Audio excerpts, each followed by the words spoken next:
이번 지방선거와 보궐선거에서 지난 대선 패배의 만회를 노리는 야당의 행보도 짚어보겠습니다.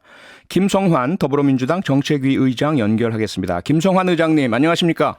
네, 안녕하세요. 김성환입니다. 네, 현재 시점에서 지방선거 그리고 보궐선거 분위기와 판세, 민주당에서는 어떻게 분석을 하고 계십니까? 네, 일단 이제 지방선거의 광역 후보들 같은 경우에는 대체로 호남 세 곳하고 제주는 저희가 앞서는 것 같고요. 네. 대전이나 세종, 충남, 강원, 경기, 인천 이런 데는 약간 앞서거나 또 약간 뒤지거나 해서 네. 이곳 6곳의 이제 성패가 네. 이번 선거 결과를 좌우하는 것 같고요.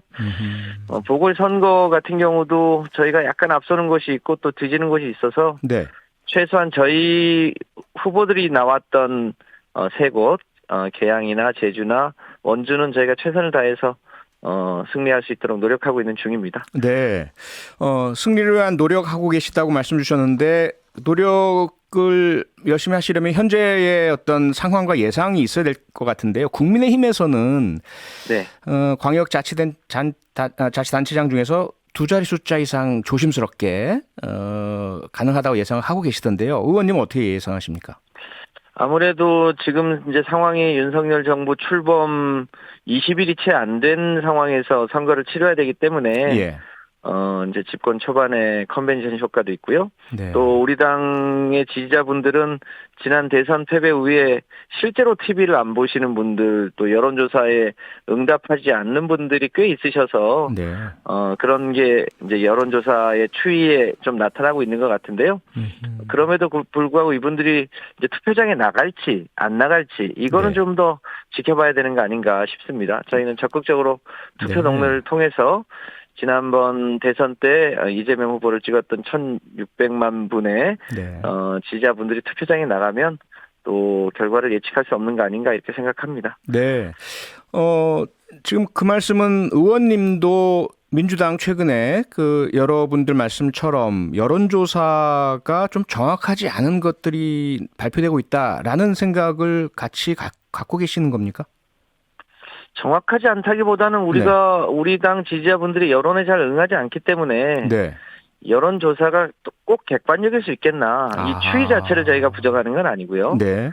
뭐 이런 생각은 가지고 있습니다. 저희가 네. 정밀 여론조사를 좀 해보면 네. 지난 대선 때 우리 당을 지지하셨던 분들이 마음을 바꿔서 윤석열 정부를 지지하는 비중은 꽤 크게 늘어나거나 변동된 것으로 보이지 않거든요. 네. 다만 이제 여론조사에 적극적으로 응답하지 않고 네. 또 상대적으로 국민의힘 지지층 분들은 또 적극적으로 응답하고 아하. 이런 게 여론조사에 영향을 미치는 것으로 보입니다. 그 말씀은 소위 말하는 샤이 진보, 샤이 민주당이신 분들이 꽤 계시다 이렇게 보시는 거죠? 네, 그렇습니다. 네. 알고 계시겠지만 지금 국민의힘은 의원 전원 사전 투표를 하라고 원내 지도부에서 지금 방침을 내렸고요. 상당히 많은 이제 독려를 하고 있는데 어떻게 보세요? 사전 투표 이번 선거에서 큰 변수가 될 수 있다라고 보십니까? 여러 차례 이제 투표가 진행되면서 네.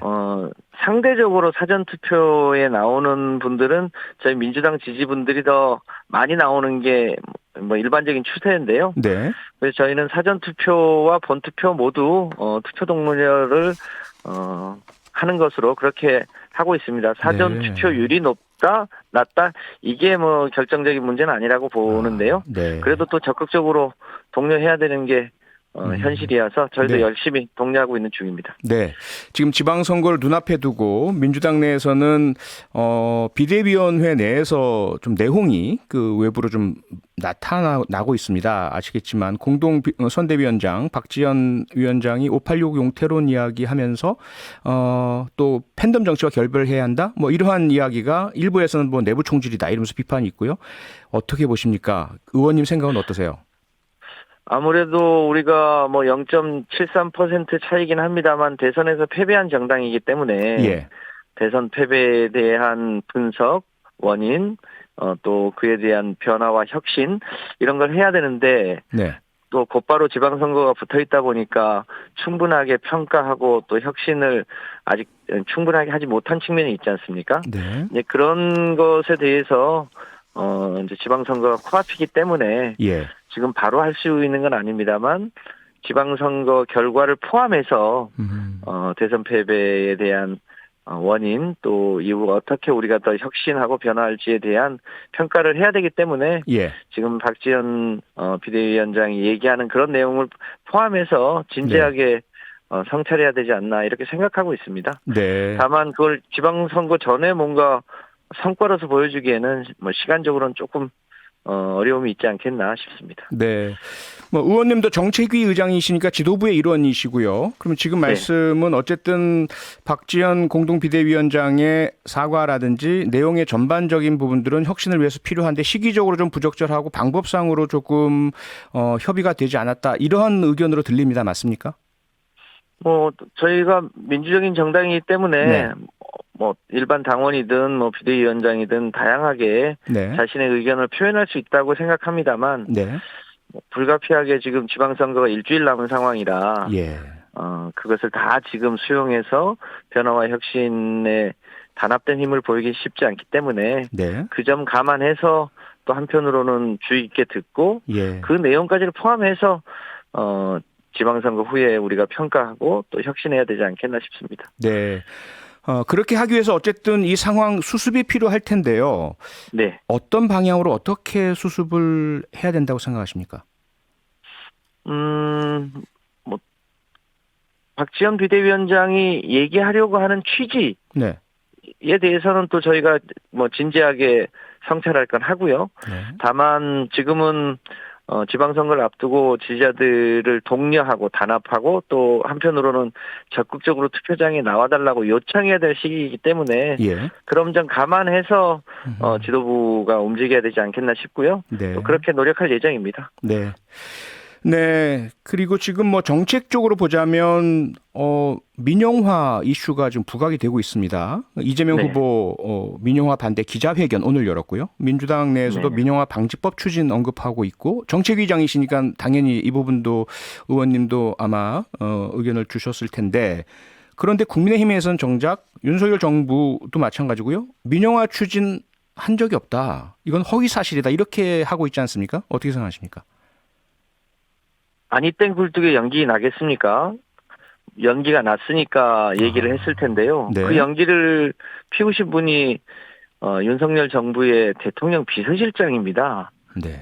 그러니까 대통령 비서실장이 국회 운영위원회에 출석해서 이 인천공항공사의 지분을 40% 매각하는 것에 대해서 적극 검토하겠다는 얘기를 했잖아요. 네. 그리고 최근에 이제 전력 민영화 관련해서 한전이 최근에 유가와 석탄 가격이 올라서 적자가 1분기만 대략 한 7조 원 정도 쌓여 있는데 네.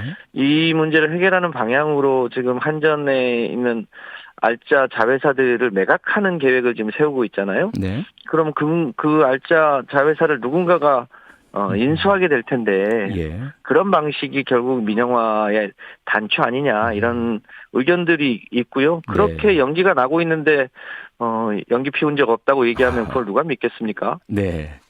예, 국회 현안 여쭤보겠습니다. 조금 전에 송원석 국민의힘 원내수석 부대표와 통화를 했는데요. 지금 추경 협상이 어제 결렬됐고 그로 인해서 민주당에 대한 비난이 쏟아졌다. 오늘마저 제대로 안 되면 민주당의 더 큰 비난이 국민으로부터 쏟아질 것이다. 국민이 분노할 것이다. 이렇게 말씀을 주셨는데요. 이 추경 협상이 잘 안 되는 책임 민주당이 있는 겁니까? 저희도 이번 추경을 조속하게 주자는 것에 대한 이견이 없습니다. 예. 다만 이번 추경안에 보면 대략 9조 원 정도는 국채 상환에 쓰겠다는 거 아닙니까? 네. 예비비에 1조를 쓰겠다는 거고요. 합하면 10조 원의 자금이 있는 건데 지금 코로나 때문에 희생당한 자영업자나 소상공인들이 굉장히 많잖아요. 네. 또 상대적으로 지난 2년간 다른 OECD 국가에 비해서 우리 정부는 상대적으로 재정 지출을 덜 했다는 평가이고요. 네. 따라서 그 9조 원 플러스 1조 원, 대략 10조 원의 예산을 충분히 소상공인들에게 더 쓰자라는 게 저희 당의 주장입니다. 네. 그 중에는 당초 여야 대통령 후보가 모두 대통령 선거 때는 코로나를 소급 적용해서 지원하겠다고 약속했었고요. 손실보상 그 소급 외에도- 적용이요? 예, 그렇습니다. 그 외에도 동네에 음식점 중에 조금 규모가 큰 데는 연매출 규모가 10억이 넘는 데들이 있는데요. 네. 10억이 넘으면 이분들은 한 푼도 지원을 못 받았어요. 그런데 그분들도 이제 법적 손실 보상에 포함해서 실제로 피해를 많이 봤는데 네. 이분들도 좀 보상을 해야 될 거고, 지난번 1차 추경 때는요. 네. 개인 택시 사업자들은 300만 원을 드렸고 법인 택시 운영하시는 분들은 150만 원을 드렸어요. 네. 처음에는 100만 원이었는데요. 최소한 개인 택시의 절반 정도는 지원하자고 했었거든요. 네. 이번에는 이제 자영업자들은 이제 최소 600에서 1000만 원까지 지원하는 거 아닙니까? 예. 뭐 저희도 그것에 대해서는 찬성하고요. 네. 다만 지난번에 법인 택시에 150만 원을 줬다면 예. 이번에는 이제 그 정신을 감안해 보면 이제 여러 이제 프리랜서라든지 네. 그 법인 택시 노동자라든지 이런 분들한테 최소한 300만 원은 좀 주자. 네네. 이런 제안이 있는 거고요. 네네. 또 네, 이제 의원님 자영업자들 저희가 시간이 다 돼서요. 일단 예. 오늘은 그래서 여기까지. 저희도 네네. 적극적으로 네. 주되 조금 더 충분하게 주자고 하는 취지입니다. 알겠습니다. 네, 고맙습니다. 오늘 말씀 여기까지 듣겠습니다. 고맙습니다. 네, 감사합니다. 네, 김성환 정책위 의장이었습니다. 평일 저녁 6시 5분에 여러분을 찾아갑니다. MBC 라디오 표창원의 뉴스 하이킥.